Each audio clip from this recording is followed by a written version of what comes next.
Ven, descubre lo que nunca te contaron, los secretos que el tiempo ha enterrado.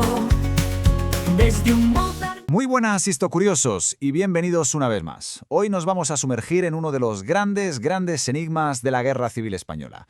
Un misterio que a día de hoy sigue dando que hablar. Imaginen la escena, un héroe legendario, un ícono, cae en pleno frente de batalla. Pero, ¿cómo murió exactamente? Las versiones se contradicen. ¿Fue un accidente absurdo? ¿Una bala enemiga? ¿O, y aquí viene lo interesante, un asesinato? Vamos a meternos de lleno en el caso de Buenaventura Durruti, fallecido aquel 20 de noviembre de 1936. Pero claro, para entender por qué su muerte causó tal conmoción, primero hay que entender al personaje. ¿Quién era este hombre Buenaventura Durruti para que su caída significara tanto? Esta frase, que él mismo escribió en una carta a su hermana, lo resume todo. Por intuición, yo ya era un rebelde. No era algo aprendido, le nacía de dentro, un espíritu revolucionario que se forjó viendo el sufrimiento y las injusticias que padecían las familias obreras a su alrededor. Su vida fue, la verdad, un auténtico torbellino. Empezó como un joven mecánico en León y acabó siendo el militante anarquista más famoso y carismático de toda España. Desde la huelga del 17, pasando por la fundación de grupos de acción directa como Los Solidarios, hasta liderar su propia columna en la Guerra Civil. Pura lucha revolucionaria. Bien, pues conociendo ya al personaje, viajemos en el tiempo. Nos vamos a ese Madrid en guerra, a ese fatídico día de noviembre de 1936. Un detalle clave en esta historia es el lugar donde Durruti pasó sus últimas horas, un hospital de sangre. Eran hospitales improvisados montados a toda prisa cerca del frente. De hecho, se llegaron a usar hoteles de lujo como el mismísimo Ritz para atender a los heridos. Vamos a reconstruir esas últimas horas, que son cruciales. Por la mañana, Durruti está en una reunión militar planeando un ataque. Hacia la 1 del mediodía va al frente, a la calle Isaac Peral. Y ahí, al salir del coche, suena un disparo. Una sola bala. Le dan en el pecho. Lo llevan corriendo al Ritz, pero la herida es mortal. A las 4 de la madrugada del día 20, Durruti muere.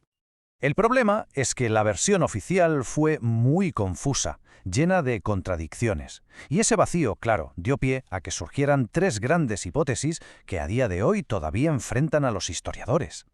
Empecemos por la primera, que es, digamos, la que tiene más peso académico, la del trágico y desgraciado accidente.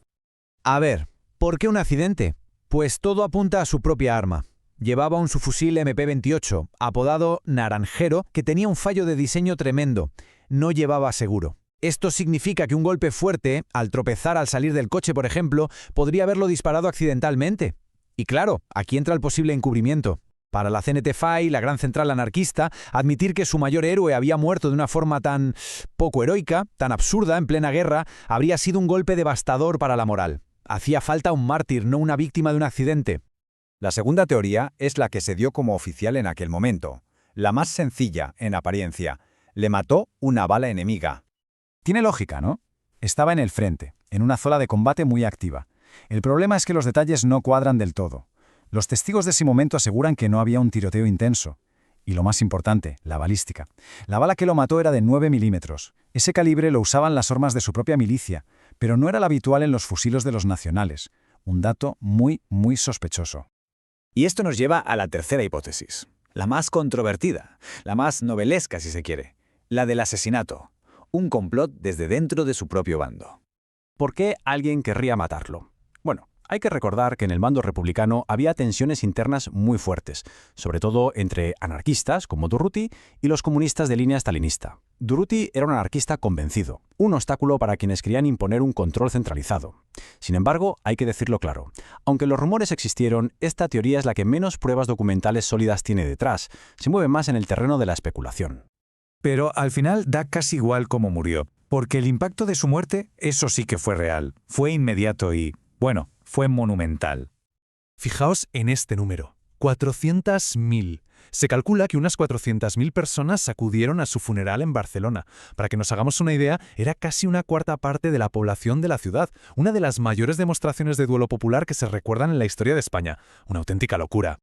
Y con su muerte, frases como esta que se le atribuyen se convirtieron en leyenda. Llevamos un mundo nuevo en nuestros corazones. Pasó de ser un hombre a ser el símbolo inmortal de ese sueño anarquista por el que había luchado y finalmente había muerto. Su pérdida fue mucho más que algo emocional. Fue un golpe estratégico brutal.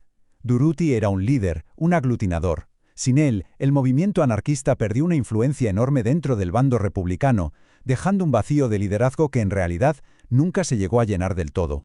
Así que, llegados a este punto, la pregunta es obligada. Después de ver las pruebas, las contradicciones y los contextos, ¿qué teoría parece más sólida? ¿La del accidente por culpa de un arma defectuosa? ¿La de la bala perdida de un enemigo? ¿O la de la conspiración política interna?